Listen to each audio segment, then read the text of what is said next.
നമസ്കാരം, ഞാൻ രമേഷ് ഗോപാൽ, തനിമ എക്സ്ക്ലൂസീവ്. അമ്പലത്തിൻകാല അശോകൻ വധം 8 പേർ കുറ്റക്കാരെന്ന് കോടതി. പരമാവധി ശിക്ഷ ലഭിക്കുമെന്ന പ്രതീക്ഷയിൽ കുടുംബം. കാട്ടാക്കട അമ്പലത്തിൻകാല സ്വദേശി അശോകൻ എന്ന ശ്രീകുമാറിന്റെ കൊലപാതക കേസിലെ പ്രതികളിൽ 8 പേർ കുറ്റക്കാരെന്ന് കോടതിയുടെ കണ്ടെത്തൽ. ആകെ 19 പ്രതികളിൽ ഉള്ള കേസിൽ 11 വർഷത്തിനു ശേഷമാണ് ഇപ്പോൾ വിചാരണക്കൊടുവിൽ കോടതിയുടെ കണ്ടെത്തൽ. ഈ മാസം 15-ന് ശിക്ഷ വിധിക്കും. അതേസമയം പ്രതികൾക്ക് പരമാവധി ശിക്ഷ ലഭിക്കുമെന്ന പ്രതീക്ഷയിലാണ് അശോകന്റെ കുടുംബം. ഗൂഢാലോചന നടത്തിയവർ ഉൾപ്പെടെ പട്ടികയിൽ ഇല്ലാത്തത് കേസ് ആദ്യം അന്വേഷിച്ചിരുന്ന സർക്കിൾ ഉൾപ്പെടെ കേസിൽ അന്വേഷണം അട്ടിമറിച്ചിരുന്നു എന്ന് ശ്രീകുമാറിന്റെ സഹോദരി അനസൂയ പറഞ്ഞു. 2013 മെയ് 5-ന് വൈകുന്നേരം 6:30 മണിയോടെയാണ് 20ഓളം പേരുൾപ്പെട്ട സംഘം 2ഉം 3ഉം സംഘങ്ങളായി തിരിഞ്ഞ് അശോകനെ വീട്ടിൽ നിന്ന് വിളിച്ചിറക്കി ജംഗ്ഷനിൽ എത്തിച്ച് വെട്ടിയും കുത്തിയും കൊലപ്പെടുത്തിയത്.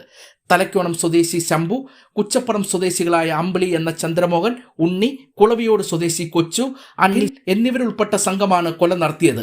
വടിവാളും വെട്ടുകത്തിയും അടക്കമുള്ള മാരകായുധങ്ങളുമായി എത്തിയ സംഘം ഭീകരാന്തരീക്ഷം സൃഷ്ടിച്ച് നാട്ടുകാരെ അകറ്റിയ ശേഷമാണ് അശോകനെ ആക്രമിച്ചത്.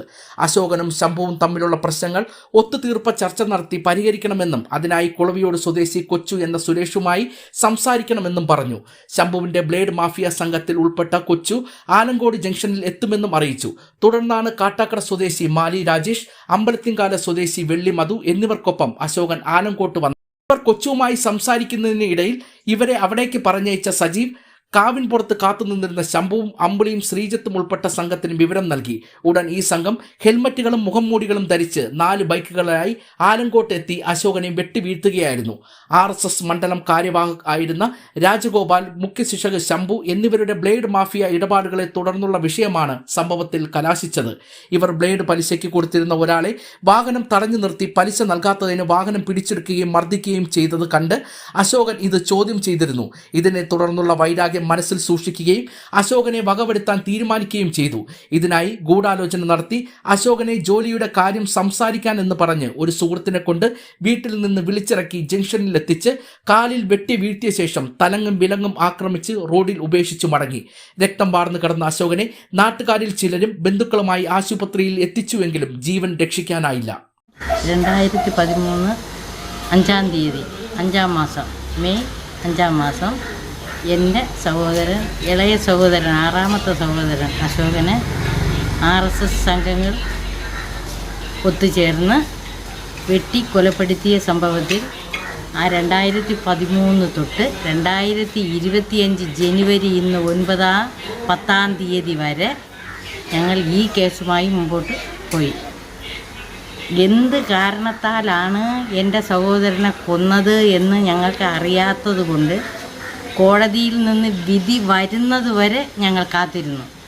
ഇപ്പോൾ ഈ കുറ്റക്കാരെ കുറ്റം കണ്ടെത്തി എന്ന് കണ്ടുകൊണ്ട് ശിക്ഷിച്ച ഈ കുറ്റക്കാരെ നല്ല രീതിയിലുള്ള ഒരു അനുഭവം അവർക്ക് ഉണ്ടാവണം. കാരണം ഒരു മനുഷ്യനെ വെട്ടിക്കൊല്ലാൻ ഇത്രയും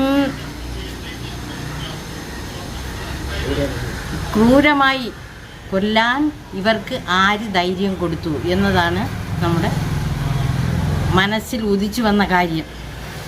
ഒരു കുറ്റവും ചെയ്യാതെ എൻ്റെ അശോകനെ കൊന്നതിന് അർഹമായ ശിക്ഷ ഇവർക്ക് കിട്ടണം. കുറ്റക്കാരെന്ന് വിധിച്ച സ്ഥിതിക്ക് ഇവർക്ക് അർഹമായ ശിക്ഷ കൊടുക്കണം എന്നാണ് എൻ്റെയും എൻ്റെ കുടുംബത്തിൻ്റെയും എൻ്റെ സഹോദരങ്ങളുടെയും ബഹുമാനപ്പെട്ട എൻ്റെ പാർട്ടിക്കാർക്കും അതിൽ ഒരു ആകാംക്ഷ ഉണ്ട്. ഇത് അറിയുന്നതിന് വേണ്ടി എന്തിനു വേണ്ടിയാണ് ഈ അശോകൻ എന്ന ശ്രീകുമാറിനെ വെട്ടിക്കൊന്നത് എന്ന്.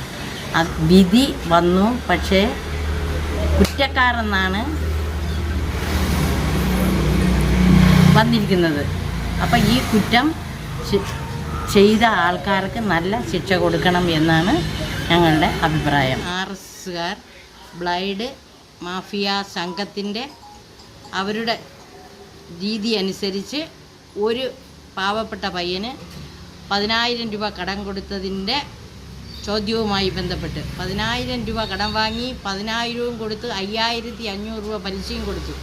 4,500 രൂപ കൊടുക്കാനുള്ളത് കൊണ്ട് ആ പയ്യൻ്റെ വണ്ടിയുടെ താക്കോല് ഊരിയെടുത്ത് 2 ചവിട്ടിലും അടി കൊടുത്തതിൻ്റെ ഭാഗമായിട്ട് ആ പയ്യൻ എൻ്റെ സഹോദരനായ ശ്രീകുമാറിൻ്റെ കൂടെ പറഞ്ഞു, ഇങ്ങനെ എൻ്റെ ചവിട്ടിൽ 2 അടിയും തന്ന് താക്കോലും ഊരി എടുത്തതാണണ്ണ എന്ന് പറഞ്ഞപ്പോൾ, ഈ ആൾ ആരാണ്, നമ്മുടെ നാട്ടിലുള്ള പയ്യനാണോ എന്നാൽ ഒന്ന് നമുക്ക് അവരുടെ അടുത്ത് സംസാരിച്ച് നിൻ്റെ വണ്ടിയുടെ ബുക്കും പേപ്പറും എന്ത് ചെയ്തു എന്ന് ചോദിച്ചപ്പോൾ പറഞ്ഞു, ബുക്കും പേപ്പറും ആ പൈസ തന്ന ആളിൻ്റെ കയ്യിലുണ്ട്, അത് ബ്ലൈഡ് മാഫിയ സംഘമാണ് എന്ന് ആ പയ്യൻ പറഞ്ഞതിൻ്റെ അടിസ്ഥാനത്തിലാണ് ഇവൻ ചോദിക്കാൻ പോയത്. ഇവൻ ചോദിച്ചത് നമ്മുടെ പാർട്ടിക്കാർ ചെയ്യേണ്ട ഒരു ജോലിയെ അവൻ ഏറ്റെടുത്ത് ചെയ്തു എന്നുള്ള ഒരു സംഭവം മാത്രമേ ഞങ്ങൾക്ക് തോന്നിയുള്ളൂ. പക്ഷേ കൊലയ്ക്ക് സമാനമായ രീതിയിലുള്ള ഒരു തെറ്റും ചെയ്തിട്ടില്ലായിരുന്നു. സഹോദരനെ വീട്ടിൽ നിന്നും വിളിച്ചിറക്കി കൊണ്ടുപോയത് വെള്ളി മധു എന്ന് പറയുന്ന മധുവായിരുന്നു. ആ മധു കൊണ്ടുപോകുന്നത് എൻ്റെ സഹോദരനും സഹോദരൻ്റെ ഭാര്യയും ഞാനും എല്ലാം കണ്ടുകൊണ്ട് നിൽക്കുകയായിരുന്നു. പക്ഷേ കൂട്ടുകാരാണല്ലോ എന്ന് കണക്കാക്കിയാണ് നമ്മളൊന്നും. എവിടെ പോകണമെന്ന് ചോദിച്ചപ്പോൾ അപ്പുറം വരെ പോയിട്ട് വരട്ടെന്ന് പറഞ്ഞു. നാട്ടുകാരെല്ലാവരും നോക്കിക്കൊണ്ട് നിൽക്കെ ആലങ്കോട് ജംഗ്ഷനിൽ വച്ച് വെട്ടിക്കൊലപ്പെടുത്തുകയാണ് ചെയ്തത്. ഇത് ഒരു ക്രൂരമായ സംഭവമായിപ്പോയി. എന്നാൽ ആ സാക്ഷികളെല്ലാം കൂറുമാറിയതിൻ്റെ കാര്യം, സാക്ഷികളെ ഭീഷണിപ്പെടുത്തിയും സാക്ഷികളുടെ വീട്ടിൽ പൈസകൾ കൊണ്ടുകൊടുത്തും നിങ്ങൾ പറഞ്ഞാൽ നിങ്ങളെ എല്ലാവരെയും ഞങ്ങൾ റെഡിയാക്കും എന്നുള്ള രീതിയിൽ അവരെടുത്ത് സംസാരിച്ചാണ് ഈ സാക്ഷികൾ കൂറുമാറിയത്. 10-12 സാക്ഷികൾ കൂറുമാറി. എന്നാൽ ഈ പൈസ വാങ്ങിയ പയ്യൻ വരെ അവൻ്റെ വീട്ടിൽ ചെന്ന് പറഞ്ഞ് പൈസ വാങ്ങി എന്ന് പറയരുതെന്ന് പറഞ്ഞ് വിലക്കി ആ പയ്യനും കൂറുമാറിയാണ് സാക്ഷി വിസ്താരം നടത്തിയപ്പോൾ പറഞ്ഞത്. സമ്മതം 8 ആൾക്കാരിൽ ഒതുങ്ങിയത് ഞങ്ങൾ പാർട്ടിയുമായി ആലോചിച്ച് എന്ത് ചെയ്യണം എന്ന് ഞങ്ങൾ തീരുമാനിക്കും. 1 ശംഭു, 2 ശ്രീജിത്ത് എന്ന ഉണ്ണി, 3 ഹരി, 4 അമ്പിളി എന്ന ജയചന്ദ്രൻ, 5 ചന്തു, 6 അണ്ണി സന്തോഷ്, 7 പഴിഞ്ഞി പ്രശാന്ത്, 8 സജീവൻ. ഇങ്ങനെ 8 പേരെയാണ് ഇപ്പം കുറ്റകൃത്യക്കാർ എന്ന് കണ്ടിരിക്കുന്നത്.